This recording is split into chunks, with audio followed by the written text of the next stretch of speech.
Okay, so got a couple thoughts here. I wanted to talk about, or I wanted to set down for the record, um, what I see as the big picture here. Um, the course of events over decades affecting entire societies or even the world. Um, as many people understand, the United States has reached and exceeded the zenith of its power and influence globally. Um, the process of decline cannot be stopped. There is no leader, not Trump, not whoever else people have in mind, that can ultimately stop the decline of the United States' influence and power in the world. Um, Times change, people do not change, and institutions fundamentally in their behavior collectively do not change. So we can see what's happening based on what's happened in the past. We can draw parallels to everywhere from Rome to the Spanish Empire to the Dutch Empire to the British Empire. What I noticed in a lot of situations like the ones we're having now, for example, the third century crisis of Rome,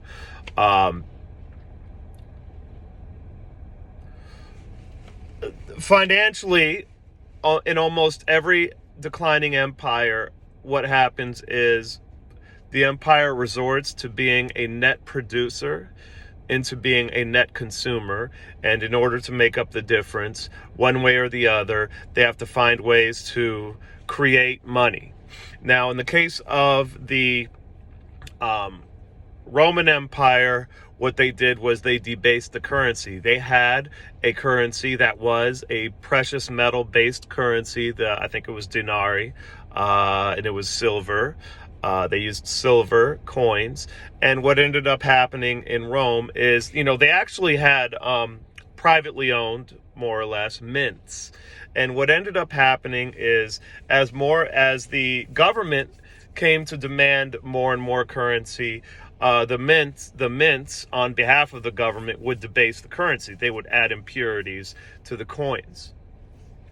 Okay, so that, and that worked for a while. But eventually, what ended up happening is people stopped taking the currency at face value, and they started to demand other forms of currency. One funny example is when Diocletian was dealing with the civil servants, the government workers, okay? The government workers refused to accept payment for their services in the currency. Instead, they demanded pure gold.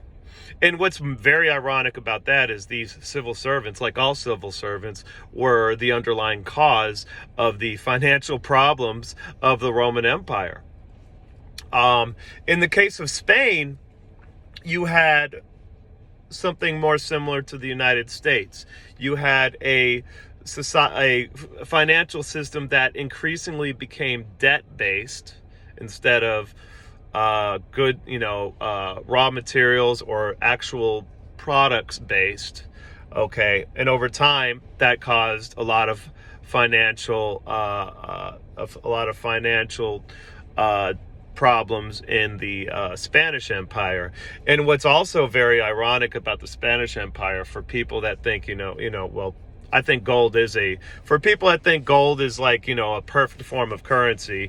Now, it is better than fiat currency. But what happened in the Spanish Empire is all of that gold and silver that they were mining over in the New World was making its way back to Spain, and it was being minted into coins. And that actually caused an inflation crisis in Europe, throughout Europe, because Spain's currency at the time was sort of one of the first reserve currencies. It wasn't quite a reserve currency, but it was like a quasi-reserve currency.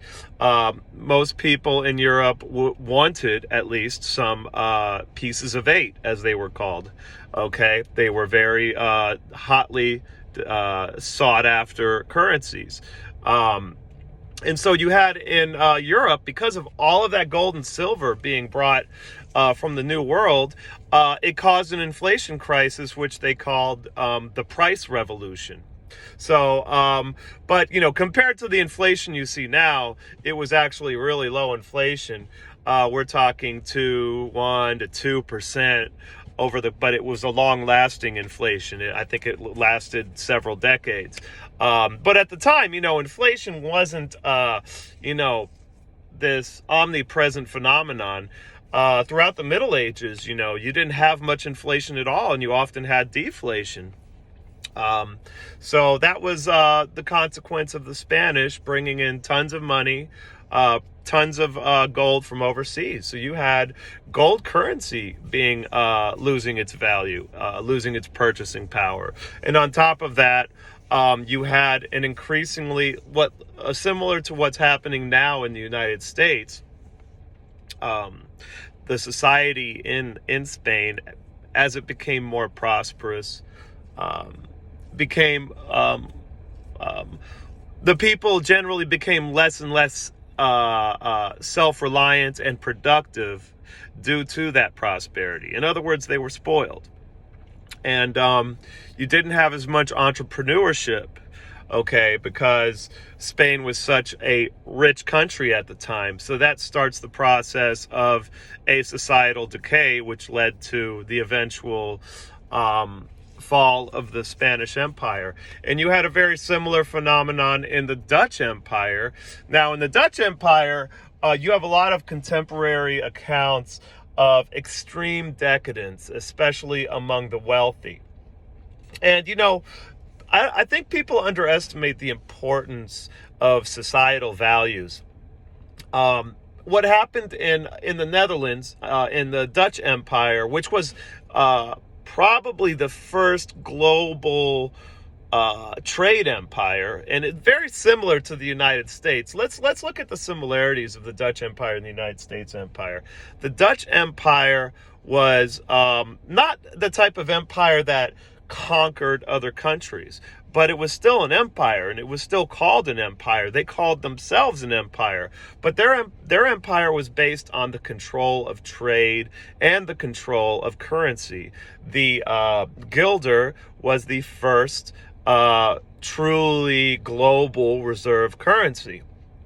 And using this currency and enforcing their trade control, their control of trade and their control of the flow of money with their navy, much like the United States does, they were able to, without conquering anyone, still basically vassalize large swaths of the world through their control of trade.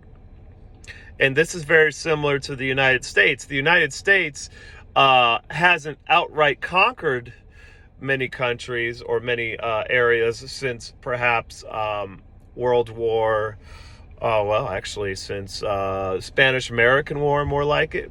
But they have exerted de facto control over many parts of the world through their ability to essentially buy anyone out, since they have the world's reserve currency, and we use our military and intelligence agencies and privately owned sort of government cutouts to enforce our hegemony over the world, and the Navy is an important component of that. So the United States has a lot of similarities. My reading of it is the closest analog to the United States today is not Rome. It's, even though people like to cite Rome because how much power the Roman military had in Rome. Essentially, as the Republic fell, the Rome became a military dictatorship. Okay. And the United States right now is maybe, I would say, a military dictatorship of sorts. But uh, uh, that's where kind of the similarities end.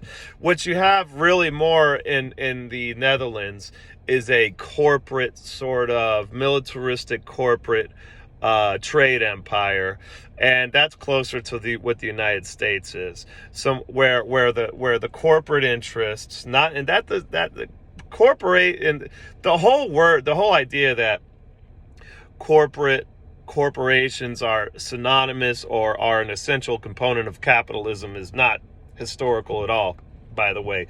Corporations are chartered by the governments of various countries to control free markets and to control commerce, not to facilitate free commerce. Okay, so people that say want to throw corporations in with capitalism, they don't know what they're talking about, but that's besides the point. Corporations are a way for governments to control commerce, and that's what the Dutch East India Company did for the government of the Netherlands. Okay, they had exclusive trade rights in many sectors, and that was by design. And as they got more and more powerful, again, what happens is human beings, as things get more comfortable for them, they feel they don't have to work as hard. They don't have to be innovative anymore. They don't have to be as competitive anymore because everything's getting handed to them because of previous people's success or their own previous success. So that's how we have this situation in the United States where, you have such a dearth, such a complete lack of innovation in the arts. We're not seeing I'm not seeing personally any really, besides AI. AI is becoming a sort of revolution, but we're not seeing the level of innovation in the business sector, in the arts sector, as we were seeing in previous generations. And that's because as a society becomes more prosperous, okay, the people become less and less concerned with working hard. They lose those values, okay, that make a society grow and expand and prosper. The values of self-reliance, okay, people that can take care, people that, when you have the values of self-reliance, as we did in the 18th and early 19th century, that's when you see, consequently, the most growth economically. And that was the case in the United States. Dependence on government as opposed to reliance on family, I would say is a big one, and this happened in Spain, for example. I'm not an expert on the Dutch Empire, but I would assume some of that was going on. But here in the United States, the government has created an entire sector of the population that is wholly dependent on them. And so this allows the government to have to do less in order to achieve the same level of control. And this leads to a slow degradation of the society, because now the government isn't doing as much as it should or could to keep the empire competitive and sustainable. Okay, so we're seeing that. So the big picture right now is, and then finally, the most important thing for any decaying empire that has, any level of military, any ability to project military power, is that always and inevitably that empire will engage in militarism in order to preserve its dwindling power.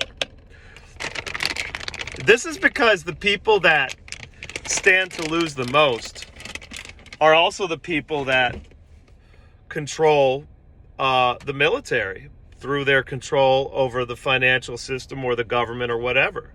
So those people, regardless of whether it's good or bad for the nation as a whole or for the people that are being drafted, which are usually very poor people, regardless of that, The people in control, the oligarchs in the United States, the people in DC, the government workers, they're all going to get behind more militarism. And eventually what always happens, because a decaying society is a corrupt society, and because a corrupt society cannot prosecute a war effectively, because wars rely, okay, so in order to win, be successful in military endeavors, okay, this uh, um, this whole idea that you can win wars with expensive, complicated, supposedly advanced, they may or may not be advanced weapons, is completely ahistorical. The most decisive factor in any war, in any armed conflict in history, has always been human factors, especially leadership and morale. And in a society that is beset with corruption, okay, good leadership and high morale are going to be commodities that you just don't have a whole lot of, okay? That's strictly facts right there. We see this happening in Ukraine right now. Ukraine has been flooded with who knows how much money is actually going to the war effort. That's part of the problem. So you can flood a corrupt country with $100 billion, okay, or more.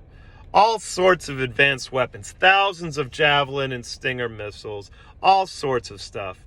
But a country like Ukraine is not going to be able to use those assets effectively because the corruption, because the leadership is lacking, okay? And we can see this dearth in leadership throughout this war in Ukraine. It's readily apparent to anybody who's really been paying attention. And I would argue that a lot of the problems in Ukraine have to do with poor leadership on the part of the United States and Great Britain, among others.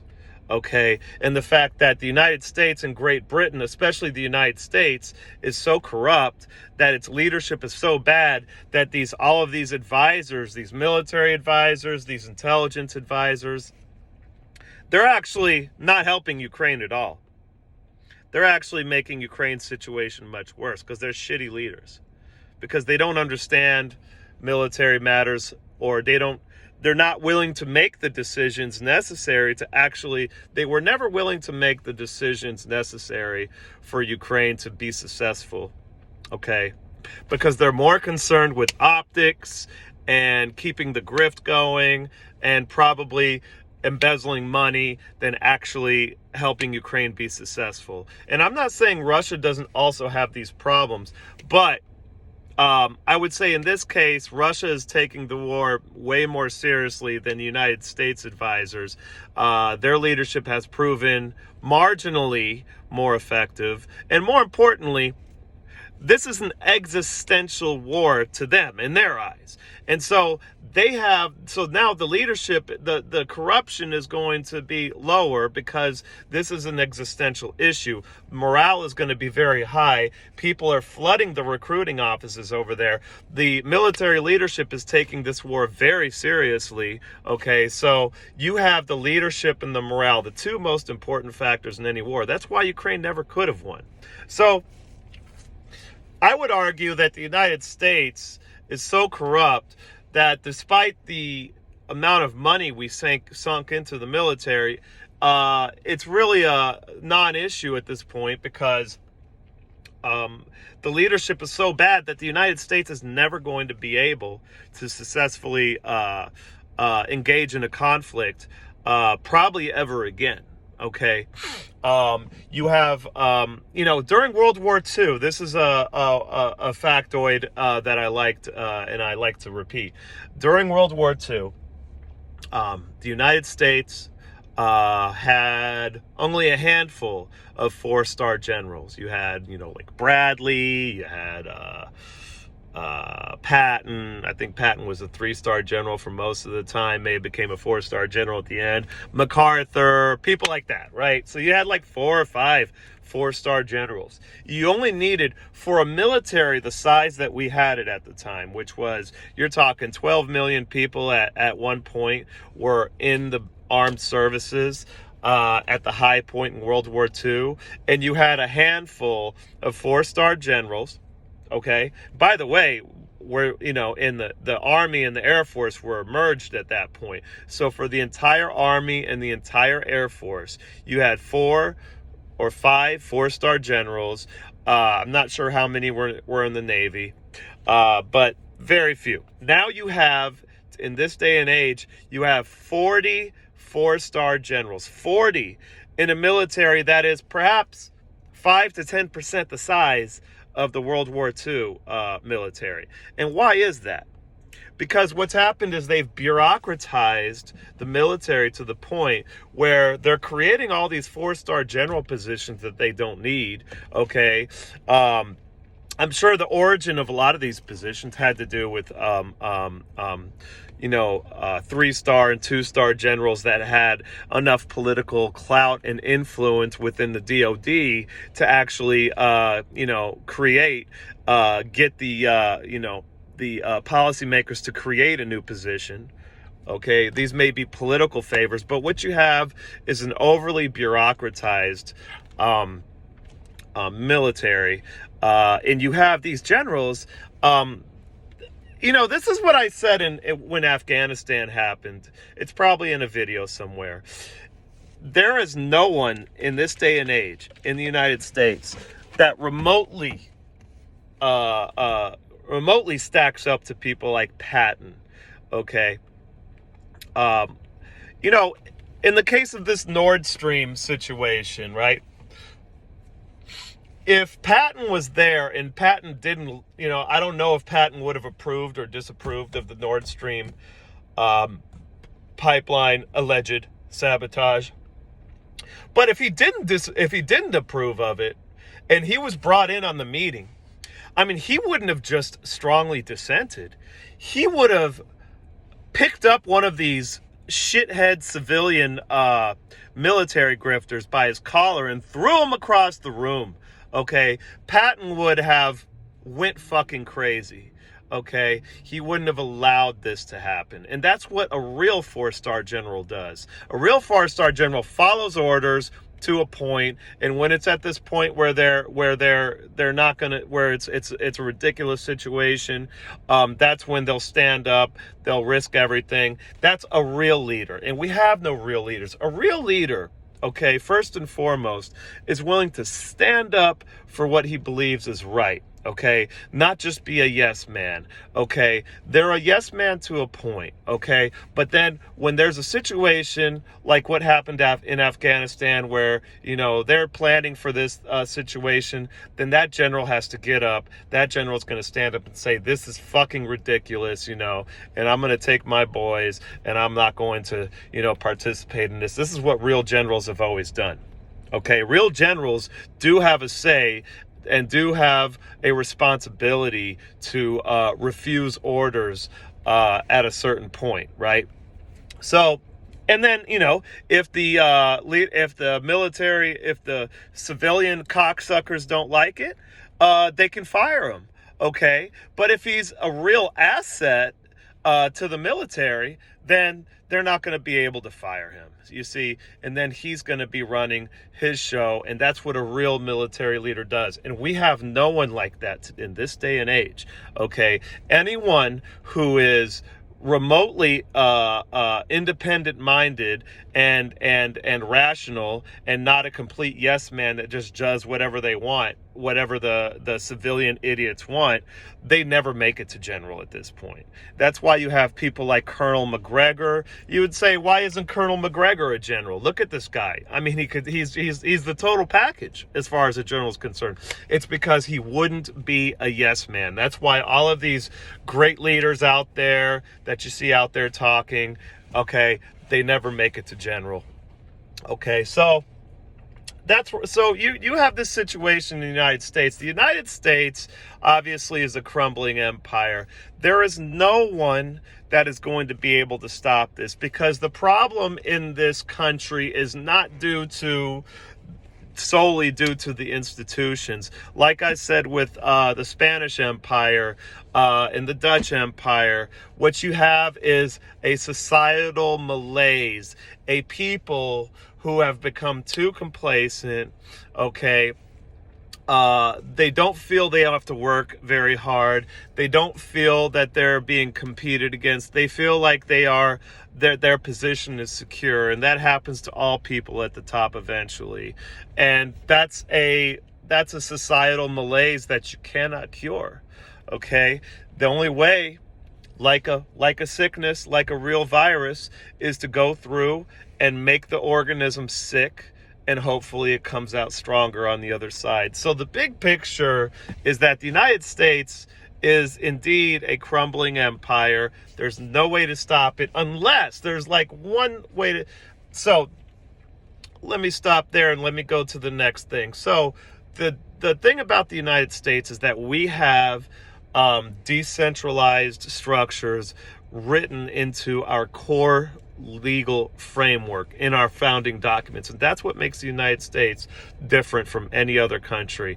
That our federal government can essentially collapse, and there is a structure there, okay, that is in the core of our legal framework, that is there for the states to pick up the slack wherever the federal government leaves off. That's what the 10th Amendment is all about. Whatever's not written explicitly in the Constitution is the power of the states, okay? And that's there, and the 10th Amendment will always be there, and that will always give the states legal justification to pick up the slack. So I remain optimistic that the United States is going to decentralize, okay, and the states are going to reassert their sovereignty, and I think that will be better for everyone. That will be better for the United States, and that will lead to a new era of economic and cultural growth, akin to what we saw, I think, in the early 20th century, late 19th century. The only thing that can stop that from happening is an effective, charismatic leader who manages to cobble together the establishment. He manages to reform the institutions enough to keep them going, because no one's ever going to be able to truly reform the institutions, right? But there might be someone that can rise up, that can cobble the whole thing together. But what's going to happen there is that person is going to be a demagogue, and that person is going to be autocratic. And I don't think we want to go there. The only person I see that poses that kind of threat right now is Ron DeSantis. Ron DeSantis is an institutionalist. If he gets into Washington, okay, he's going to keep the war machine going, and he's going to cover up the problems within the administrative state in as much as possible.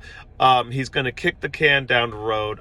No one's going to be able to keep it together, keep this system together, repair this system, but he'll be able to band-aid it enough. And what'll happen is, in order to do that, he'll have to make the system much more authoritarian. Okay, so that's the only threat. But thankfully, the Democrats haven't realized that he's on their side yet. That's good. So, okay, so that's my idea of the big picture. Just probably said a lot of these things before, but I wanted to put it down into a comprehensive sort of video journal entry. So I am out.